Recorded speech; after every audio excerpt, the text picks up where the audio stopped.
So you have this thing, social media, which is really great, but it is used as a weapon, and a lot of people are full aware of that.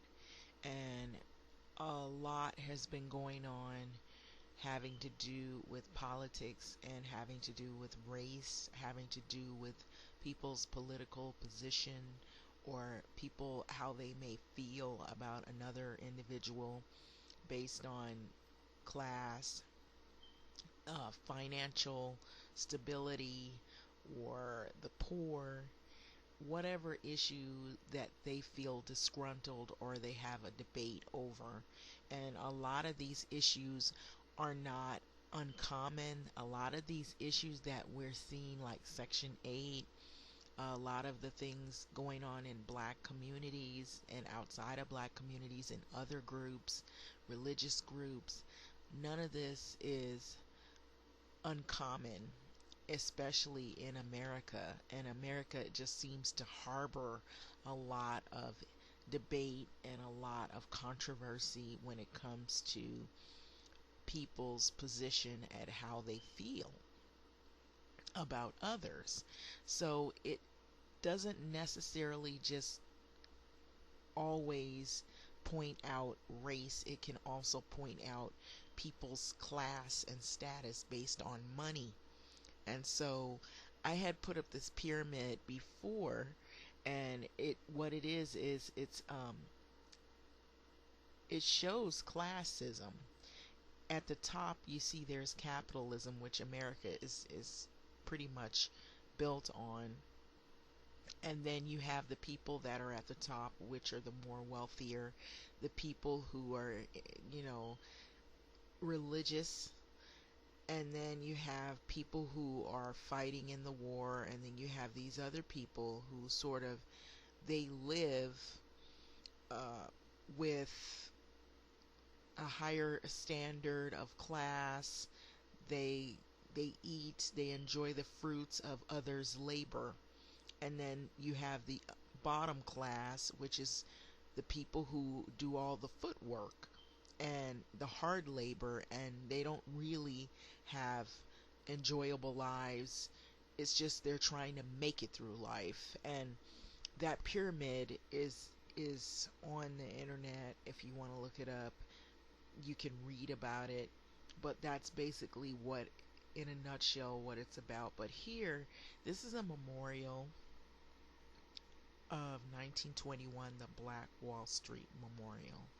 And if you don't know about the Black Wall Street, just to give some people who are not aware, this was when a black thriving community was pretty much independent. They were able to be financially secure and stable, and they had families, they had businesses that were thriving, but it was all burnt down by uh, white racist people who began to get jealous, and they did not want to see the black community rise up and become independent and thrive and be able to function independently on their own without white involvement.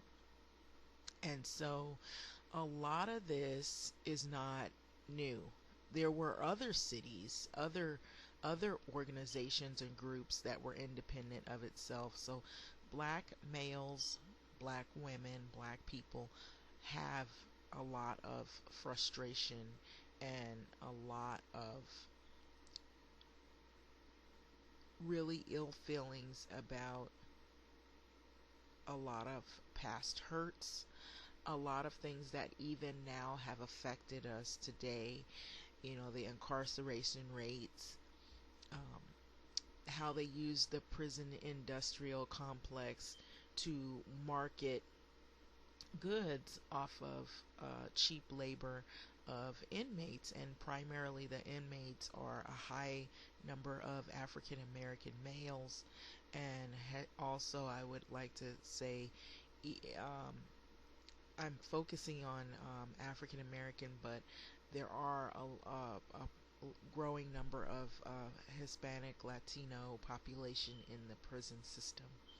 So you see here it's nothing new. It's always been issues of race when it comes to the black community, the Hispanic community, where there's a lot of emphasis put on whether or not you'll get the job, whether or not you'll be able to go to college, whether or not you'll get hired based on what you are able to accomplish from your mindset.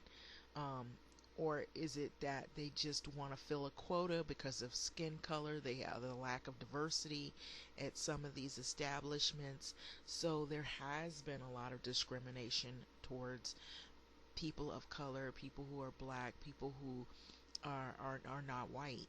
And so what has happened with males and females of color, there's been this social divide, and women have, even without having a lot of um, male support, they may have brothers, they may have cousins, they may have fathers, or they may decide to marry outside the race, but there's been a lot of disgruntledness with black males towards black females, some certain groups. That's not everyone, but certain people. And so how it works against black people is when you have other people on the outside of the black community that sort of just have hate towards blacks, and they vent their hate and their political views or their biases towards blacks, and they do it through social media, and they do it through um, whatever books they've read about race war, and they just spew all of their hate, and some will carry it out in hate crimes and go out and hurt black people if they have to kill them, and so to prove their point. So you have these groups who are very militant, and they will go out and they will, you know, they might be lawyers, they could be doctors, they could be teachers, they could be politicians even, and they might support these particular right-wing groups. And a lot of times you'll have in these right-wing groups people who really just they want America to be white. They don't want diversity. They don't want to mix they don't want to mix with Hispanics or Latinos either. So despite what some Mexican people assume, they would classify themselves as white. If there's any other admixture, Native American, something that has nothing to do with white, if there's some other mixture, then white America does not include you in that picture. And so it's just like including, oh, okay, this person possibly could have some black in them, I don't want them, or they could possibly have some Indian or whatever that isn't white, so they're not inclusive of you. So some of these people you'll find that are on social media, they may fit under this. They may have personality disorders. And so, like I had mentioned before, type A, B, and C, um, you'll have black males that will post videos about how much they hate black females. And a lot of this is coming from men who they have issues within themselves where they hate the things that have been dealt, or the cards that have been dealt to them in society. So a lot of times the closest person to vent their anger towards is females, which they find vulnerable and more easier to blame. If they can't outright blame white people, then they have to find someone to blame. So it's females' fault. Or you'll have black people who maybe they just don't like other black people.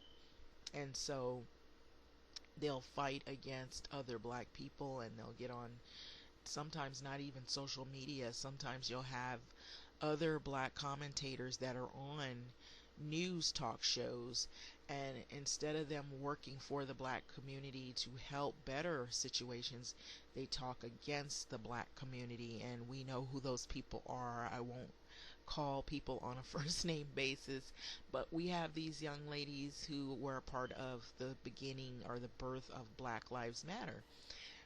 Number one, they're women, and number two, um, there's some of those people that were within the group who are gay black people or lesbian black women, and there's the hate that is spewed at uh, the black gay community. And then on top of that, you have these black women fighting for the rights of black people. And then on social media, there are kids posing as adults, and maybe they have, learned hate. So they'll post things on Snapchat and on Facebook, and it's not another adult that you're talking to, it's a child. And you have black militant leaders or groups, which they could be this guy, he's a part of the Department of Homeland Security, and you have groups, believe it or not, there are black supremacist groups who, of course, there's been a lot of a historical past that even shapes what's going on now of what has happened to black people as a whole in communities. But that shouldn't stop you from progressing in life, but still there are setbacks. So you will have black supremacy, and so you also have people who blame the poor for everything. Their inconveniences is the why, oh, okay, there's a gravy train, we got to stop feeding the poor, they need to go out and get a job. And it may not be that easy for some people, because like I said, some people have, maybe they have mental disorders, um, personality disorders, things that they did try to get help and they didn't get enough help, or there's not enough funding, not enough programs.